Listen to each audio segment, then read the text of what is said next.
sometimes hidup yang kita pengen tuh nggak langsung datang gitu kan. Benar. Kadang kita harus berusaha menjemput tuh si hidup yang kita Iya, pengen dan gitu. menciptakan kesempatannya sendiri. Padahal kan sebenarnya kalau kita ngomongin dari relationship, kalau loving kita pengen yang saling berkoneksi kan. Nah kadang-kadang Iya. untuk berkoneksi itu bahkan kita nggak tahu gimana caranya. Kita bisa jadi selalu ngerasa nggak puas dengan apa yang ada di pasangan kita. Bukannya kita fokus sama green flag-nya atau hal-hal yang bisa dikembangin bersama, tapi jadi fokusnya nyari kesalahan sekecil apapun tuh kayak enggak, pokoknya lu bukan deh gitu. Kayaknya masih ada yang lebih baik nih. Kayaknya masih ada orang yang lebih pantas buat gue gitu. Welcome to I Could Relate, where real conversations meet personal growth and healthy connection in modern life. Hai semuanya, jumpa lagi di I Could Relate barengan sama aku Samantha Elsener. Dan di episode kali ini tuh aku senang banget sebetulnya, karena ketika mengundang beliau itu pas banget waktunya pas dia lagi di Jakarta dan dia memang selama ini tinggalnya di Bali. Dan siapa ya? Kita sambut aja yuk, Coach Anes. Halo, thank you Mbak Sam. Hai. Udah pas banget lagi kan Pas merah-merah. merah-merah ya, karena kita mau ngomongin yang hot. Yes, paling panas di dunia sosial media. Betul, apalagi mukamu selalu berseliweran dengan konten-kontennya itu. Yes. Ya kan, dan Mak Comblang gimana? Yes, yang Masih? bantuin untuk mencocokkan dan menjodohkan orang-orang. Ya, itu pahalanya luar biasa kan? Itu yang dikejar juga sih, Cie. Ceritanya kan biar seimbang ya dunia dan akhirat ya. Iya. Aku pengen daftar kayaknya. Iya, boleh nanti habis ini kita ngobrol. So, gimana sih ceritanya kamu akhirnya jadi Mak Comblang atau jadi Cupid atau jadi coach in relationship? Karena aku lihat pas konten kamu di awal-awal tuh kan kamu kayaknya dulu kerja di kantor juga kan ya. Betul. Itu gimana sampai akhirnya bisa kerja seperti sekarang dan dikenal sebagai coach relationship? Yes, so ini menarik karena aku punya dua perspektif. Satu dari sisi profesional sama satu lagi dari sisi personal. Jadi kalau dari sisi profesional dulu, memang aku selama ini kerja tuh sebagai HR Mbak Sam. Jadi aku kerja sebagai HR selama 11 tahun. Jadi udah ada modalnya ya? Udah ada modalnya. Modalnya dalam menghadapi manusia. Betul. Gitu kan. Nah menariknya ketika beberapa kali di kantoran tuh sering ketemu orang yang misalnya nih mohon maaf kurang produktif, tapi rupanya karena ada gangguan di rumah tangganya. Iya, jadi beberapa kali aku menemukan pola bahwa ada orang yang dia tidak bisa maksimal secara profesionalnya karena kehidupan personalnya terganggu. Nah terus usut punya usut, rupanya mohon maaf rumah tangganya nggak baik-baik aja. Nah dari situ kita, aku sendiri gitu kan jadi berpikir, wah ternyata sebesar itu pengaruhnya, tapi kok kayaknya nggak ada ya bala bantuan gitu ya, kira-kira bisa membantu orang untuk mempersiapkan diri di rumah tangganya lebih baik, supaya pekerjaannya juga lebih baik. Nah pas banget waktu itu aku dan suami udah lelah kerja kantoran. Jadi cerita personalnya adalah kita mau ketika program bikin anak, kita tuh mau nggak sambil kerja kantoran. Tapi yang bisa kita lakukan adalah kita coba cari tahu dong gitu kan. Oke, kalau kita memang nggak mau kerja kantoran, apa nih opsi yang kita punya? Waktu itu berpikir karena shifting karir tuh kan susah ya sebenarnya. Betul, apalagi kan maksudnya udah cukup senior kan gitu. Udah kalau di kantor tuh kita berdua udah senior manager gitu. Jadi udah stabil banget tuh. Sebenarnya iya gitu. Jadi waktu itu kita berpikir apa ya kira-kira yang bisa kita lakukan. Lalu kita mencari yaudah deh kita bisnis aja. Nah kita waktu itu ngelakuin assessment nih Mbak Sam. Jadi misalnya kayak kamu kepribadiannya gimana, aku kepribadiannya gimana. Ke psikolog tuh assessment-nya atau kemana? Enggak, karena kan aku punya background psikologi juga kan. S1-nya tapi. Iya. Nah S2-nya aku bisnis. Selama kerja dia di HR biasa assessment kan. Iya. Kita Kamu lakuin udah punya toolsnya lah. Udah punya toolsnya, udah punya skillnya. Kita lakuin assessment gitu kan. Dia bisanya apa, aku bisanya apa, jagonya apa, maunya apa. Nah akhirnya ketemulah sebuah irisan yang kalau kita lakuin bisnis berdua doang tuh bisa kita lakuin bareng, which is matchmaking gitu. Jadi di saat kita lagi mau involve ke love and relationship, kita sendiri juga into ke sana. Terus kemudian kita juga punya skillnya, aku yang lebih people-nya, lebih client facing, suamiku lebih kayak marketing dan bisnisnya gitu. Jadi kita bisa berbagi peran dan kita bisa jalanin ini start dari berdua doang gitu. Baru sampai akhirnya berkembang dan akhirnya punya tim sekarang. Wah, luar biasa. Gak mudah ya, tapi seru banget. Tidak mudah. Tapi suatu apa ya? Kalau aku ngelihatnya lebih ke kegigihan di antara kalian berdua ya. Benar-benar kayak you set up the goals and then you just go through it gitu kan. Karena memang keinginan kita berdua ya, dan kita juga punya prinsip kayak kalau kita pengen sometimes hidup yang kita pengen tuh nggak langsung datang gitu kan. Benar. Kadang kita harus berusaha menjemput tuh si hidup yang kita Iya, dan pengen menciptakan kesempatannya sendiri. Betul. Nah, suamiku biasanya bagian nabrak-nabrakin tuh kayak oke, cari peluang ini gitu kan. Ntar aku bagian kayak oke sayang, ini kayak kita bisa gitu. Jadi kayak ada bahasa itu kayak dia hunternya, aku farmernya gitu. Jadi partnership banget dong. Partnership banget, alhamdulillah. Saling mengisi. Yes. Jadi penasaran ketemunya di mana sih? Ketemu di dating apps loh.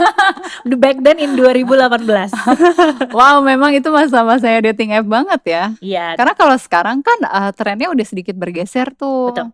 Ya kan, dengan Gen Z mereka punya komunitasnya sendiri untuk ngacomblangin orang yang dibawa ke pulau lah, atau enggak ngumpul di restoran dengan komunitasnya, networkingnya dan lain-lain gitu kan. Betul. Kamu menghadapi apa ya, tantangan-tantangan dari perubahan perilaku Gen Z ini juga nggak dalam usaha kamu? Sebenarnya nggak terlalu. Kenapa? Justru sebenarnya saling support nih. Semenjak dating apps booming itu kita sadar bahwa sebenarnya banyak orang yang punya longing untuk having offline connection. Oke. Gitu. Dan sejak mungkin pas COVID dan after COVID itu kan lagi ada apa namanya dating app burnout gitu kan. Orang-orang pada lelah dengan swiping. It's not giving the intentional or genuine connection yang mereka cari gitu. Nah, orang-orang udah mulai kembali lagi trennya ke offline. And that's why sebenarnya kenapa kita pilihnya matchmaking. Karena matchmaking itu kan it's real, genuine, ketemu offline dan quotes-unquotes gak ada yang bisa ditutup-tutupin, gak semanis yang online gitu kan. Nah, riding the wave gitu kan, kita sadar bahwa matchmaking ini sangat personal.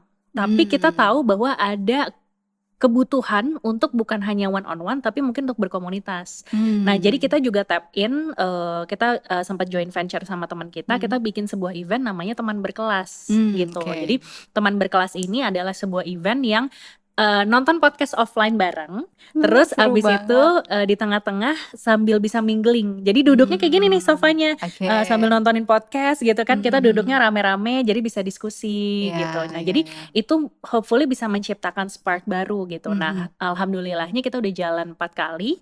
Dari 4 kali itu banyak nih testimoni, kayak dapat teman-teman baru di situ. At least mulai dari temenan dulu deh sebelum cinta-cintaan gitu kan. Harus ngobrol dulu, dan nyambung ngobrolnya. Bener. Karena kan menariknya kita nggak pernah diajarin nih di sekolah kayak kalau kita mau cari pasangan harus yang kayak gimana. Dan diajarinnya dari pergaulan gak sih, ngobrol-ngobrol sesama cewek-cewek gitu kan. Bener, belum lagi kita ngeliat dari standar TikTok ya kan, dari cerita trauma dumpingnya orang-orang gitu kan. Nah, jadinya kan kayak terlalu banyak informasi yang personal ditumpah ruahkan tapi nggak ada filternya gitu. Nah, sebenarnya itu yang kita coba quotes-unquotes bantu fasilitasin lah gitu. Makanya beberapa konten aku pun juga kadang-kadang kita ngasih 2 perspektif, bagusnya ini, kurangnya ini. Kadang-kadang ada paradoks juga. Mungkin lo lihat ini sebenarnya nggak bagus padahal sebenarnya ada meaningnya di balik itu gitu. Dengan harapan orang bisa ngelihat konteks love and relationship itu jadi lebih terasa lagi Mbak gitu. Karena tadi kita nggak punya sekolahnya. At least gimana cara kita bangun awareness itu, ya udahlah mulai dari sosial media dulu gitu. Ya benar sih, apalagi era sosial media ya. Dan ya kalau kita ngomongin standar sosial media juga banyak banget kan yang cerita gitu kan. Red flag, green flag, sekarang lagi ngetren date cancel. Iya, date cancel. Date approve. Nah, kalau sebagai coach relationship gitu ya, Coach Anes ngelihat fenomena ini gitu. Kalau aku sebagai psikolog ngelihat green flag dan red flag tuh sesuatu hal yang kayaknya itu selalu ada di dalam diri kita. Ya kan? Bahkan ngobrol dengan matchmaker yang lain tuh, ya yang penting deal breaker lo apa gitu. Nah, menurut kamu nih gitu, sebenarnya apa sih yang benar-benar kita harus perhatikan dari si red flag yang kelihatannya kan pasti kalau dicari-cari ada aja gitu kan. Ibarat kita kebiasaan kecil makannya gimana, atau kayak games your 10 baht gitu kan, itu juga jadi apa ya, jadi bikin kita juga mikir gitu, yang tadinya kita nggak kepikiran itu red flag, iya ya itu bisa jadi red flag juga ya gitu. Aku punya tagline di bisnis biro jodohku. Mm-mm. Biro jodohku namanya Ranum. Tagline kita adalah Find Your Soul, Found Your Mate. Wow, soulmate. Soulmate. Oke. Jadi kalau di aku beda dikit ya. Find your soul artinya temukan jiwamu. Mm-mm. Baru found your mate. Artinya nanti kamu Hmm. akan menemukan belahan jiwamu saat kamu sebenarnya sudah tahu siapa dirimu. Nah, Oke. kenapa aku mau bawa tagline ini dan aku rasa relevan?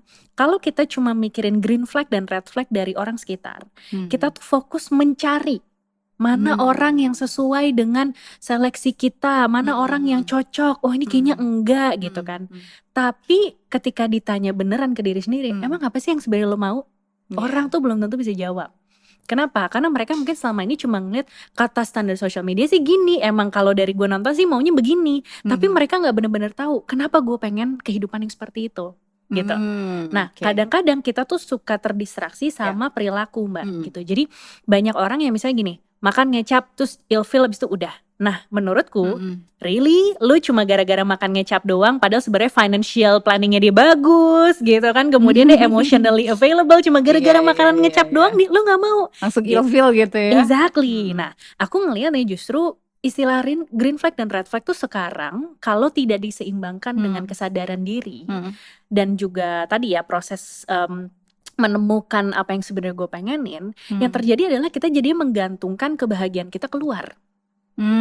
Gitu. Nah, itu yang akhirnya menjadi nggak sustainable, Mbak. Karena kita seakan-akan hanya sekedar mencari orang yang terbaik. Tapi nanti kalau ada lagi yang lebih baik, wah ngeluh nih sama yang udah kita punya nih, gitu kan, nggak bersyukur. Aku berasa ditampar sebetulnya. mohon maaf dan mati ya. It's okay, ceritain dulu, nanti baru aku cerita. Terus. Jadi kadang-kadang kalau misalnya kita udah punya nih satu gitu kan, kadang-kadang kita tergoda ngelihat yang lain. Sama lah kayak kita waktu zaman baru kerja gitu kan, kita bekerja jadi apa, terus nanti ada temen jadi manajer, temen jadi direktur, terus kita kayak wow overwhelm sendiri gitu. Tapi kalau kita tahu memang ini pilihan kita, kita nggak mudah untuk tergiur, kita nggak mudah untuk insecure, kita nggak mudah untuk rendah diri gitu, karena kita tahu ini memang pilihan kita. Nah, jadi yang pengen aku tekankan adalah buat teman-teman di luar sana yang mungkin lagi mencari pasangan, coba jangan langsung fokus ke mencari pasangannya dulu, tapi menjadi pasangan yang emang menurut kamu adalah versi terbaik dari diri kamu gitu. Karena once kita udah menemukan diri kita siapa, kita tahu kita mau nikah tujuannya buat apa yang mau kita persiapkan, komunikasi sama orang tuh enak, jadi tinggal penyesuaian gitu. Benar. Dan kalau misalnya kita hanya sekedar menggantungkan diri misalnya gitu ya, lu harus begini harus gitu, jadinya nuntut-nuntutan atau salah-salahan. Bukankah nuntut dan salah-salahan tuh ujung-ujungnya jadi menjauhkan satu sama lain ya? Padahal kan sebenarnya kalau kita ngomongin dari relationship, kalau loving kita pengen yang saling berkoneksi kan. Nah, kadang-kadang untuk berkoneksi itu bahkan kita nggak tahu gimana caranya. Gitu. So mana yang lebih penting, strong connection atau strong chemistry untuk bisa menemukan si soulmate itu? Tough question. Kalau dari aku strong connection. Karena istilah chemistry yang seringkali muncul di social media itu tuh menurut aku nggak sustainable. Karena kan kalau kita falling in love gitu ya, baru ketemu nih sama orang deg-deg ya kan. Pada dasarnya kita tuh lagi di hijack sama chemistry yang ada di otak kita kan gitu. Kita falling in love itu kan artinya kita deg-degan, oksitosinnya, dopaminnya lagi keluar, jadi badan kita rasanya feel good gitu. Itu yang disebut mungkin honeymoon phase, until one day dia udah flat tuh gitu. Itu artinya kita mengandalkan relationship kita hanya berdasarkan chemistry di otak kita. Padahal kita juga nggak tahu gimana cara manage itu dan lain-lain kan. Jadi no wonder akhirnya mungkin mohon maaf misalnya relationship-nya nanti terasa flat dan lain-lain ya, karena kita nggak tahu gimana cara manage-nya. While connection kalau menurut aku it's deeper dan more sustainable dari sekedar chemistry. Artinya ketika kita tahu falling in love nih, tapi kita nggak serta-merta bahwa kayak kita nikmatin terus nanti tiba-tiba abis tuh jatah chemistry-nya gitu kan. Tapi gimana cara kita mengelolanya? Mungkin kita ada momen-momen nggak ketemu, kita jadiin masa-masa kangen gitu kan. Jadi pas ketemu akhirnya chemistry-nya sparking lagi, atau bikin date night, atau misalnya jadi pacaran lagi nih buat yang udah parents gitu kan, terus anaknya dititipin dulu ke mertua gitu, nginep staycation di mana gimana gitu. Nah itu kan butuh manajemen. Nah manajemen itu baru bisa terjadi kalau memang kita punya strong connection, dan connection itu build-nya dari mana? Bukan cuma dari chemistry, tapi aku mau nambahin 2 lagi, ada tahapannya namanya compatibility dan komitmen gitu. Jadi sebelum kita berkomitmen dan jangan hanya mengikuti chemistry aja, tapi kita juga butuh ngecek compatibility-nya. Nah ini beberapa pilar yang menurut aku perlu didalemin ke diri sendiri. Aku butuh cowok yang kayak gimana, really is it what I want, atau itu sebenarnya cuma gara-gara aku iri ngeliat teman sebelah, atau itu gara-gara tuntutan orang tua gue gitu kan. Kalau memang itu memang bener yang kamu mau, maka akan lebih mudah dan lebih confident untuk ketika ketemu orang lain kita nyocokin itu. Oke. Dan gimana kita bisa tahu bahwa kita tuh compatible to each other? Karena tadi ya ada 2 karakter nih yang bertolak belakang. Ada yang sama sekali nggak tahu dia mau apa, tapi ada yang sangat picky tahu banget dia maunya apa. Which is itu aku. Aku adalah orang yang aku tahu aku maunya apa, jadi susah nyarinya gitu kan. Kalau orang yang dia nggak tahu maunya apa, dia mungkin lebih bisa eksplorasi ya, karena ada omongan ini, ya udah gue coba deh gitu. Tapi once kita udah ke fase yang lebih serius, kita benar-benar mau ngecek compatibility-nya tuh beneran match atau enggak. Yang jadi pertanyaanku tuh gini, mungkin ngecek itu gampang, tapi bener nggak sih selaras sampai ya pokoknya sis or he's the one deh gitu dengan si compatibility-nya. Karena tadi Coach Anes juga bilang, kita bisa jadi selalu ngerasa nggak puas dengan apa yang ada di pasangan kita. Bukannya kita fokus sama green flag-nya atau hal-hal yang bisa dikembangin bersama, tapi jadi fokusnya nyari kesalahan sekecil apapun tuh kayak, enggak, pokoknya lu bukan deh gitu. Kayaknya masih ada yang lebih baik nih. Kayaknya masih ada orang yang lebih pantas buat gue gitu. Yes, ini menarik dan jawabannya agak kompleks ya. Tapi aku coba bantu. Maaf ya, susah pertanyaan. Enggak, I really understand karena ini pertanyaan semua orang juga. Tapi mungkin aku coba cerita best practice-ku dalam proses matchmaking kali ya, biar mungkin Mbak dan teman-teman lebih kebayang. Jadi dalam proses matchmaking, pertama aku sebagai seorang matchmaker itu tidak bisa bertanggung jawab atas hubungan yang terjadi antara 2 orang. Kenapa? Karena terlalu banyak faktor yang quotes-unquotes nggak bisa dikontrol.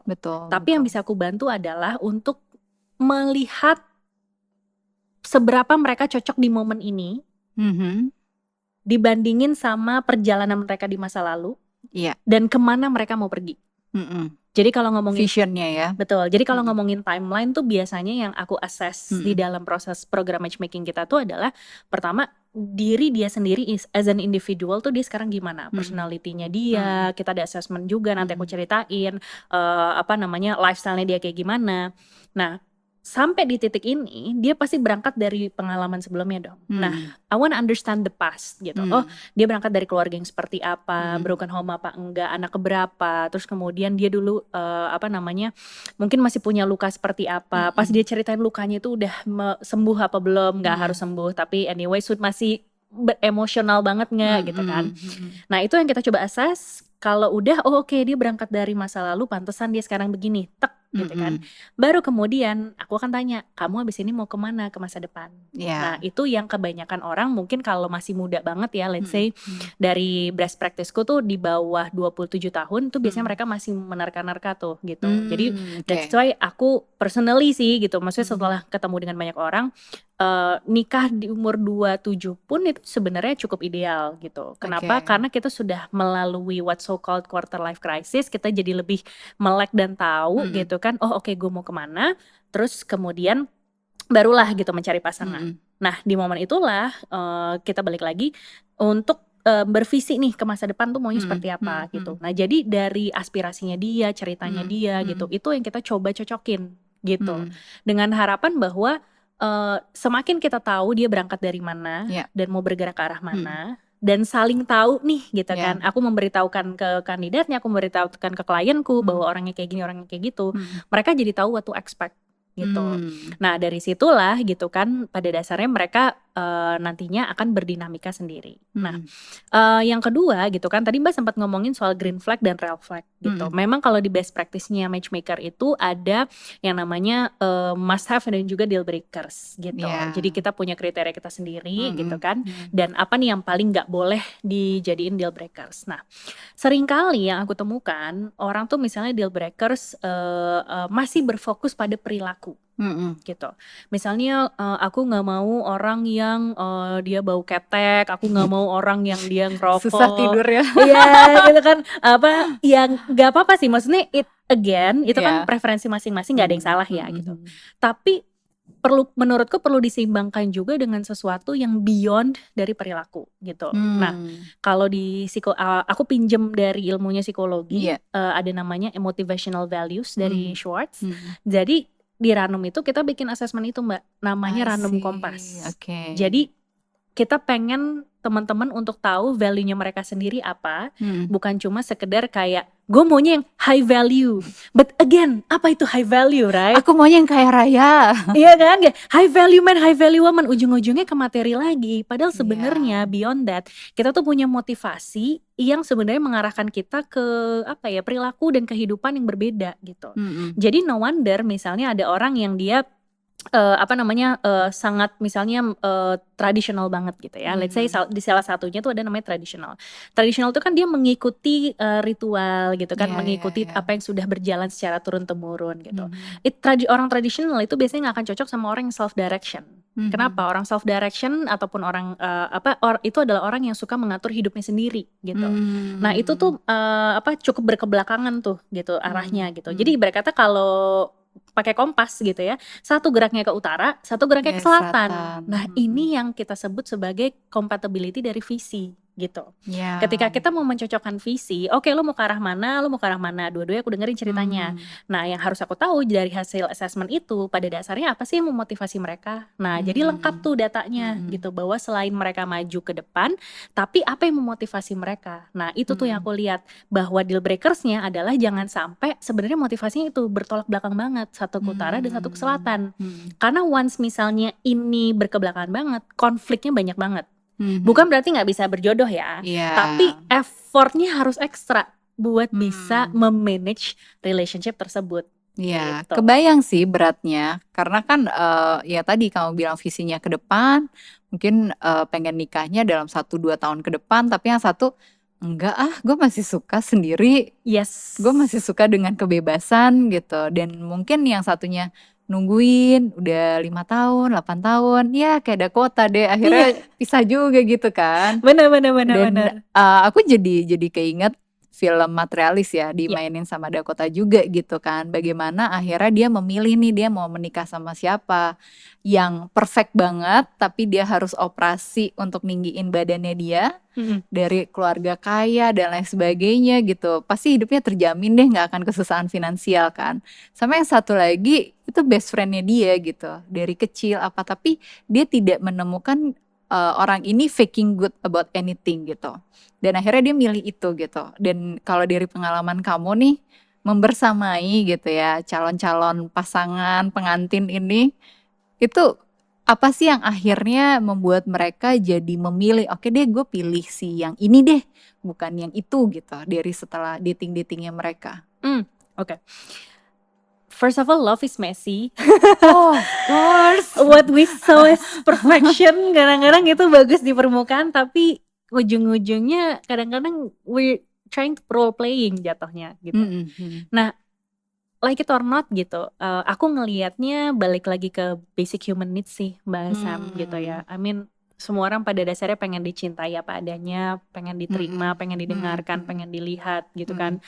Dan orang-orang yang kalau aku lihat polanya happily marriage dan orang-orang yang dari pacaran terus kemudian sampai ke menikahnya itu juga happily marriage gitu ya. Itu adalah orang-orang yang memang ketika mereka berkoneksi, mereka itu fokus kepada emotional connection-nya gitu. I see. Jadi sometimes justru being vulnerable to one another gitu kan, menjadi sisi-sisi childish kita, menjadi sisi-sisi gue bisa rapuh di depan orang ini tanpa gue disalah-salahin atau gue dimarah-marahin gitu. Ya diterima kerapuhannya gitu Yes, kan. gitu kan. Jadi jangan sampai kayak pria tidak bercerita tiba-tiba duar gitu kan, enggak gitu. Nah tapi kayak aku ngelihatnya banyak pria-pria yang mungkin juga pengen diterima apa adanya. Sometimes mereka pengen nangis, sometimes mereka merasa gagal. Ya udah gitu, it's okay, it's fine. Can we bring that safe space gitu. Nah sama gitu, cewek-cewek kan juga pengennya didengerin gitu. Tapi mungkin cara kalau kita cewek-cewek mungkin lebih banyak lebih talkative lah ya. Jadi kadang-kadang mungkin kata-katanya nggak dipilih, ntar takutnya bikin suami sakit hati. Jadi dia akhirnya diam-diaman gitu. Jadi ngomongin connection datangnya dari mana? Dari communication yang apa? Yang memang terbuka, yang vulnerable, yang emotionally available gitu. Ini yang akhirnya menjadi perekat dari si love itu sih Mbak gitu. Karena kalau aku dan suami tuh di social media kita ngajarin teman-teman tuh bedain love dan relationship. Ini menarik nih. Gitu. Gimana membedakannya? Gimana membedakannya? Karena cinta itu bukan relationship. Oke. Cinta bisa jadi ada atau tidak ada di dalam relationship. Jadi relationship itu anggaplah sebuah gelas. Oke. Bentuknya gelas, kalau gelas beda-beda. Ada yang mungkin pipih, ada yang panjang gitu kan. Itu sama aja dengan kehidupan kita, pertemanan, profesional, orang tua, family gitu. Jadi bentuknya itu bisa macam-macam. Apa yang mau dituang ke dalam gelas itu tergantung. Apakah yang mau kita tuangkan itu rasa cinta? Atau rasa sakit? Atau rasa tidak trust? Semakin kita isi gelas itu gitu kan dengan apapun itu, itulah yang akan termanifestasikan ke dalam sebuah hubungan itu gitu. Jadi kalau kita mau having a loving relationship, first of all bedain dulu nih definisinya nih. Relationship yang lo mau bangun apa? Romantic relationship. Oke, romantic relationship yang kayak gimana gitu yang kan? passionate aja gitu Iya, apa yang compassionate, apa yang companionship, itu kan juga beda-beda gitu kan. So define what you really need and wants gitu dari relationshipnya itu. Nah baru kalau misalnya kamu mau punya loving relationship, isilah hubungan itu dengan loving. Karena pada dasarnya I can love you without having any relationship. Betul, Iya kan? betul. Tapi ada juga orang yang punya relationship tapi belum tentu dia loving. Benar, dan Gitu. itu banyak banget terjadi juga kan. Betul. Nah itu yang aku pengen membantu teman-teman untuk sadar gitu. Karena di dalam relationship it's a form. Itu ada sebuah batasan. Kayak gelas, ada limitasinya, ada bentuknya. Benar. Dan itu yang harus kita bentuk bareng. Tapi mau diisi pakai apa? Kalau memang kamunya loving relationship, maka isilah dengan cinta. Gimana caranya mencintai? Ya itu yang harus dipelajarin gitu kan. Yang kita gak pernah dapat dari sekolah. Makanya podcast-podcast gini raku gitu kan. Akhirnya latihan bucin bareng guys. Benar. Bucin yang sehat. Iya. Dan ada salah satu kayaknya di Instagram kamu ya, aku lihat tuh yang 3 dari yang kamu pin itu ngomongin tentang platonic. Yes. Which is salah satunya seks itu adalah level terendah gitu kan dalam relationship kan. Dan kalau kita ngomongin udah masuk nih gitu ya ke apa yang baru aja kamu bahas gitu, love and relationship itu berbeda. What about sex? Seks itu kalau first of all dari personal definition dulu. Seks itu adalah salah satu cara untuk kita memanage relationship itu. Oke. Jangan dijadikan tujuan. Karena kalau seks jadi tujuan, ibarat kata kita nggak bisa menikmati prosesnya, kita nggak bisa menghargai prosesnya. Jadi misalnya nih, kalau misalnya gitu ya, mohon maaf, misalnya cowok-cowok, ya udah yang penting gue enak aja, tapi dia nggak mikirin psikologis dari sisi perempuannya, istrinya, pasangannya gitu. Dan banyak juga kan gitu istri-istri atau pasangan-pasangan yang mungkin dia tidak terpuaskan dari suaminya. Kenapa? Karena mungkin istrinya fokus memuaskan suaminya. Tidak explore bersama. Betul gitu kan. Nah jadi kan artinya definisi si seks ini kan buat setiap orang beda-beda. That's why tadi aku mulai dari definisiku dulu, bahwa seks, kegiatan seksual itu adalah salah satu cara untuk sebenarnya memaintain spark dan chemistry di dalam relationship. Oke, salah satu cara ya. Salah satu cara, not the only way, tapi salah satu cara, dan paling fun dan paling ibadah ya kan, kalau kita ngomongin dari sisi agama. Nah, kalau kita ngomongin dari konten si platonic itu, kenapa sih kita nyebutnya bahwa itu adalah salah satu kegiatan yang paling quotes unquotes rendah gitu ya dari sisi cinta. paling gampang sebenarnya aku balikin lagi atau aku kaitin lagi sama teorinya Maslow Hierarchy of Needs sih, Mbak. Oke, Iya kan? ya Jadi ya kalau dari ya. piramida kebutuhan manusia, pada dasarnya paling dasar semua orang tuh butuh kebutuhan fisik. Benar. Dan apa yang dibutuhkan? Sandang, pangan, papan kalau kata orang zaman dulu, Iya. ya kan? Nah, dalam hal ini termasuk juga seksualitas, gitu. Sebagai sebuah regulasi dari tubuh, kebutuhan tubuh, gitu. Baik laki-laki maupun perempuan. Nah, itu masih berbentuk material. Jadi makanya ibarat kata semua orang tuh bisa ngelakuinnya. Makanya itu tuh paling dasar. Paling rendah dalam piramida tersebut. Benar. Bukan berarti merendahkan orangnya. Iya. Oke. Tapi kan kalau kita ngomongin kebutuhan manusia, dari kebutuhan dasar itu kan naik lagi. There's a sense of love and belonging, gitu kan. Ada sense of self esteem juga, sampai aktualisasi diri juga gitu. Jadi pada dasarnya kalau misalnya kita mau having a relationship beyond dari sexuality doang, masih banyak cara-cara lain yang bisa kita lakukan. Contohnya sense of love and belonging tuh kayak gimana sih gitu. Tadi mungkin aku udah kasih contoh, ada momen-momen vulnerable bareng, gitu kan, bahwa ya udah kalau misalnya memang suami lagi rapuh dan segala macam diterima, gitu, ditemenin, dielus-elus kepalanya, gitu, bantu nervous systemnya dia untuk tenang, gitu. Nah, kemudian sampai berikutnya self esteem, gitu kan. Kalau self esteem gimana? Misalnya, let's say sebenarnya kalau di rumah tangga kita tuh misalnya gitu ya, sebenarnya Anes nih yang paling berdaya nih, tapi Anes nggak perlu nunjukin itu ke semua orang, gitu. Benar. Untuk membangun misalnya self esteemnya suamiku di depan orang, ngapain gue ngomongin diriku, aku misalnya majuin suamiku, gitu. Nah itu kan partnership juga kan dari sisi untuk membangun kepercayaan diri dan harga diri satu sama lain. Jadi aku pun mendukung mental dan esteemnya suamiku, suamiku pun juga begitu. Sampai akhirnya baru terakhir aktualisasi diri gitu. Dan aktualisasi diri itu bentuknya bisa macam-macam. Ya contohnya kalau dalam aku dan suami, ya kita bisnis bareng tapi having this marriage bareng. Yang punya gitu grup kan. WhatsApp banyak gitu ya. Iya, punya grup WhatsApp banyak, ada kerjaan, ada apa gitu kan. Dipisah-pisah. Betul, jadi itu adalah salah satu cara kita untuk kayak, oh kita mau mencoba memenuhi seluruh kebutuhan ini gitu. Jadi memang seks yang paling gampang dan mudah diakses. Kenapa? Karena it's physical. Ya, ini menarik banget karena kamu memposisikan seks itu kayak hierarki Maslow yang paling bawah tuh ya, paling dasar. Tapi dalam pendekatan spiritual itu seks adalah aktivitas yang paling sakral. Ya. Which is mungkin posisinya jadi terbalik gitu ya. Yang paling tinggi gitu dia posisinya, dan itu kan pertukaran energinya tuh deras banget kan. Dan ada nih pasangan yang sukanya kalau udah berantem baikannya dengan melakukan hubungan. Tapi ada yang nggak mau, pokoknya nunggu baikan sampai benar-benar kayak emosinya harus stabil dulu, ngerasa disayang dulu, mungkin dari percakapannya, mungkin dari sentuhan-sentuhan kecilnya dulu gitu kan. Baru dia udah ngerasa nyaman, baru deh gitu dia mau berhubungan. Tapi prakteknya dalam hubungan pernikahan tidak semua waktu itu ideal kan. Ada banyak banget kondisi-kondisi yang yang satunya udah nafsu banget, yang satunya masih ilfeel banget gitu. So, bagaimana kita bisa melihat seks itu bukan cuma suatu kebutuhan fisiologis, tapi juga sebagai suatu hal yang sakral, dan kita bisa menyadarkan orang juga gitu loh. Bahwa ya itu memang bisa kita lakukan kapan aja, tapi untuk kondisi-kondisi tertentu nih kita harus pelajarin. Itu tidak bisa dilakukan begitu saja gitu. Okay, so thank you for brought this up. Thank you udah memasukkan sisi spirituality di dalam obrolan ini. Yang tadi aku sebutkan gitu kan, memang adalah kacamata paling duniawi, simpelnya gitu kan. Karena balik lagi, itu yang paling mudah dilihat, diraba, dipegang gitu. Karena memang bentuknya fisik. But beyond physical, there's a spirituality.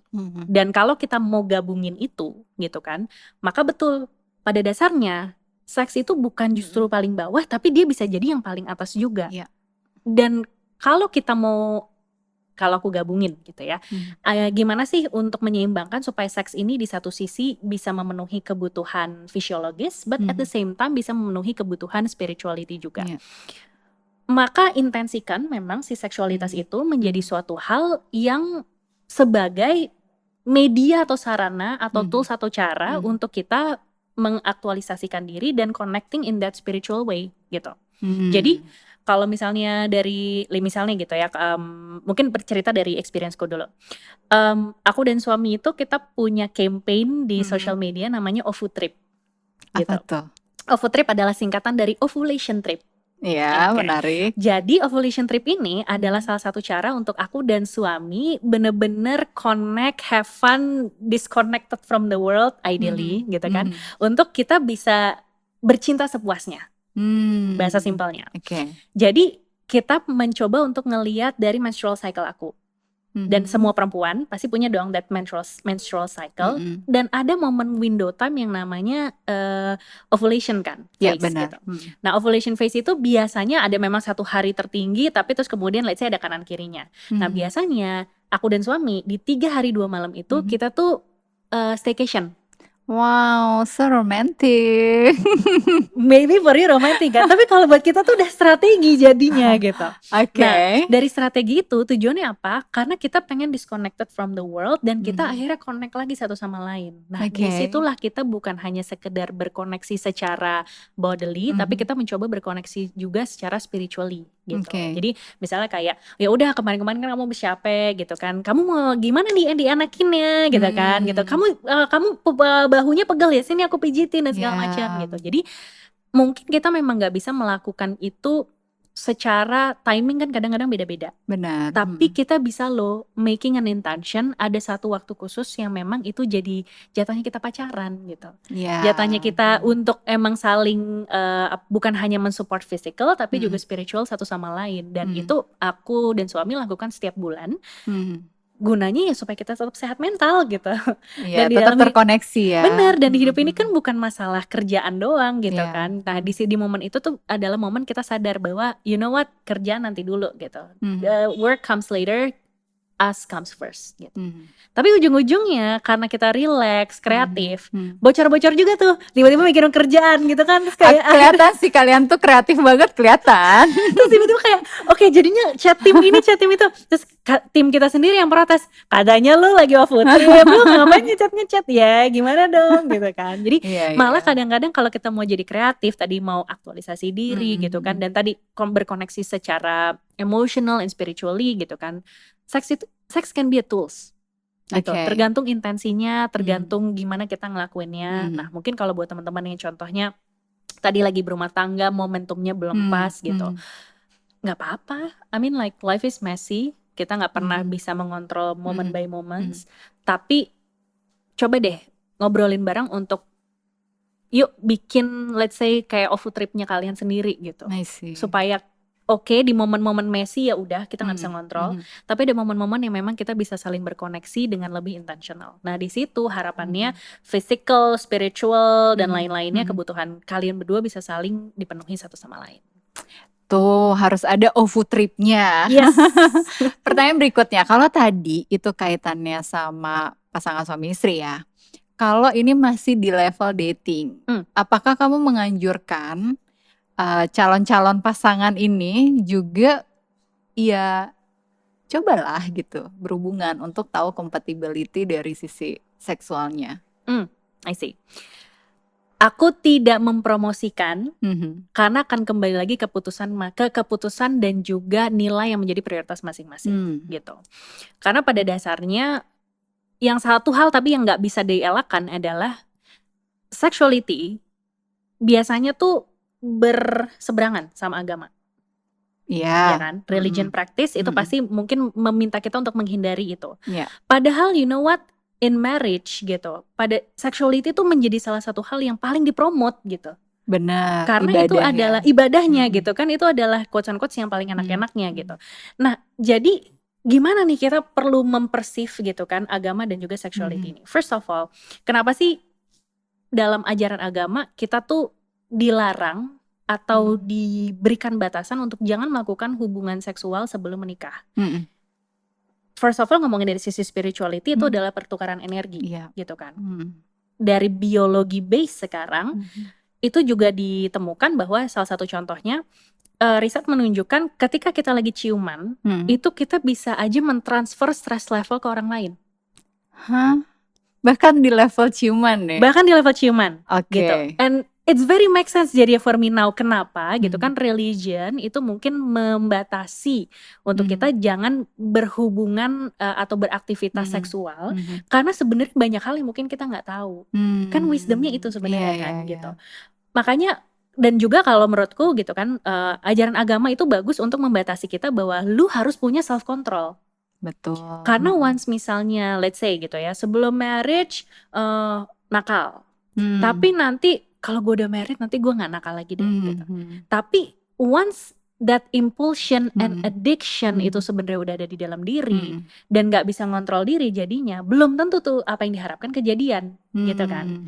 That's why sebenarnya practicing agama untuk melengkapi nantinya gitu kan, menjadi bekal lah gitu dalam kita berhubungan seksual, terutama pas lagi marriage dan dalam committed relationship, I would say itu akan bagus. Kenapa? Karena kita jadi tahu batasan kapan kita perlu misalnya deketin diri sama orang lain gitu. Kalau dia vibe-nya nggak bagus, ya udah cabut aja. Misalnya sesimpel itu. Kalau misalnya dia kita kenalan gitu kan, terus misalnya kayak kesetrum gitu, misalnya udah ngerasain chemistry di dalam diri, oh berarti it's a signal for you gitu. Oh, you feel something gitu. Tapi lo mau jaga diri apa enggak itu tergantung dari regulasi diri sendiri juga gitu kan. Yang itu nanti akan jadi praktek di dalam rumah tangga, yang which is rumah tangga itu adalah committed relationship gitu. Dan menurutku juga yang ketiga adalah bukan hanya dari spirituality tadi balik lagi dan juga biologi, tapi menurutku nggak ada salahnya untuk sebenarnya ngobrolin perihal sexual activity gitu. Karena dari sisi psikologi ya. Dari sisi psikologi, aku inget banget waktu aku belajar S1 psikologi tuh salah satu topik yang paling menarik buatku di mata kuliah itu adalah sexuality gitu Human kan. sexuality. Iya, human sexuality. Kenapa? Karena gue nggak mungkin belajar ini dari mana-mana lagi kecuali di kelas itu gitu kan. Dan di situ aku jadi belajar untuk misalnya gitu ya, tahu oh sexual activity yang sehat itu yang seperti apa, yang normal itu seperti apa gitu kan, yang tidak membahayakan itu seperti apa. Kalau memang tujuan untuk membicarakan sexuality itu adalah perihal edukasi dan nyamain persepsi, artinya dari level komunikasi, menurut aku itu sangat aku rekomendasikan untuk diskusikan sebelum getting into a committed relationship gitu. Karena di situ juga kita perlu ngecek dong kecocokan satu sama lain. Karena like it or not, banyak juga kan orang-orang yang tadi di dalam pernikahannya ternyata nggak puas satu sama lain. So aku sendiri pun juga ketika sama suamiku sebelum kita married, we talk about it too gitu. Kayak misalnya sebenarnya arti dari seksualitas buat lo tuh seperti apa sih gitu kan. Terus kemudian apa yang let's say lo harapkan kalau misalnya nanti lo akan begini, lo akan begitu gitu kan. Tapi let's say how even let's say me myself harus sadar, let's say how do I feel good with my body gitu. Karena kadang-kadang misalnya kayak tadi nih lagi berantem terus yang satu udah udah nyeruduk, yang satunya lagi masih ilfeel gitu kan. Nah, if I know how to regulate myself, misalnya kayak I know what makes me comfortable, misalnya kayak let's say suamiku yang lagi mepet-mepet terus akunya lagi belum nyaman gitu kan. Aku tinggal bilang, sayang tunggu ya, aku mungkin butuh waktu setengah jam untuk mempersiapkan diri. Then I go to the bathroom, gue mandi, gue pakai body lotion make myself feel good gitu kan. Habis itu kita ngobrol dulu bentar, bercanda-bercanda, and then ya udah gitu. Jadi kita nggak harus sekedar kayak menolak at that time, but kita bisa kasih tahu bahwa you know what, gue kayaknya butuh waktu sebentar supaya gue lebih siap menyambut ketika memang kita mau berhubungan gitu. Jadi benar-benar harus ada komunikasi dan saling respect ya. Yes, betul. So last question, apa sih gitu dari pandangan kamu sebagai coach relationship terkait hubungan yang sehat? Oh, that's tough. Oke, paling gampang adalah apakah ketika kamu lagi berkoneksi sama orang lain, kamu menjadi lebih sehat secara physical and psychological? Paling gampang itu dulu aja. Jadi kalau misalnya kita lagi deket sama orang tapi bawaannya dibikin cemas, kita jadi makin insecure, kita jadi merasa bahwa kita nggak ada apa-apanya, kita ngerasa disalah-salahin mulu gitu. Bisa jadi dinamika kalian berdua yang kurang pas. I'm not saying dia yang toxic, I'm not saying lo yang toxic, tapi kadang-kadang ketika kalian berdua belum siap, dinamika ini yang jadinya toxic. Gitu.